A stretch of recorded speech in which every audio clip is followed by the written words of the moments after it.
everyone, and thank you once again for joining us here at home.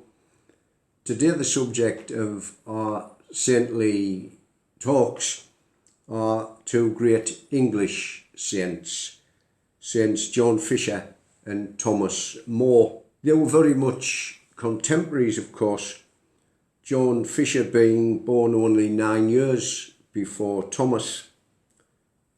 But of course, it wasn't the things that divided them that we remember, but the thing that united them, Christ himself and Christ's church. They were both, of course, brilliant scholars as young lads.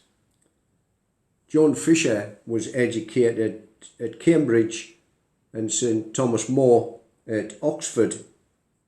At the age of 22, John was ordained priest.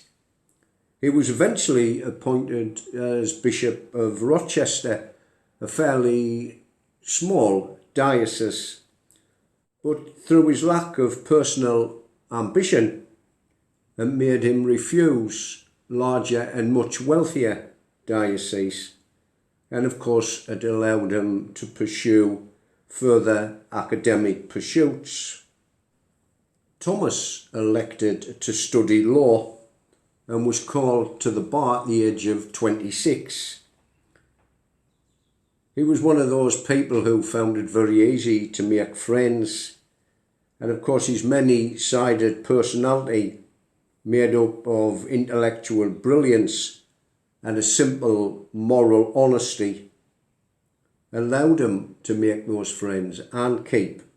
His great loyalty to Henry VIII was recognised, and he was appointed to a series of public offices: Privy Councillor, Speaker of the House of Commons, and eventually in 1529, Lord Chancellor itself, the highest role. The one thing that brought them together in faith was when Queen Catherine of Aragon, Henry's wife, selected Bishop Fisher as her confessor. When the king started the planned divorce from Catherine, Fisher clearly demonstrated the validity of the marriage, and he showed it could not be legally dissolved by any earthly power. He was to become the champion of the supremacy of the Church and of the Pope. He'd protested against the new title Henry had bestowed upon himself, head of the Church in England. Fisher wanted Henry to insert the title so far as the law of Christ allows. Through this, he was to lose the king's favour and also put his head on the block. Henry was heard to say that even if the Pope, who by this time had appointed him as a cardinal, was to send him the red hat, he'd certainly have no head to put the hat on. He was to be put on trial on the 17th of June in 1535, and his execution by beheading 5 days later. Thomas More, on the other hand, was only able little by little to determine the king's intentions. But when he did see clearly what the king's intentions were, supremacy over the church, he offered to resign his position, which he found untenable. Eventually, as the king's intentions became crystal clear, he eventually resigned. When the king remarried to Anne Boleyn, Thomas refused to attend the marriage service, stating the marriage was not a true marriage.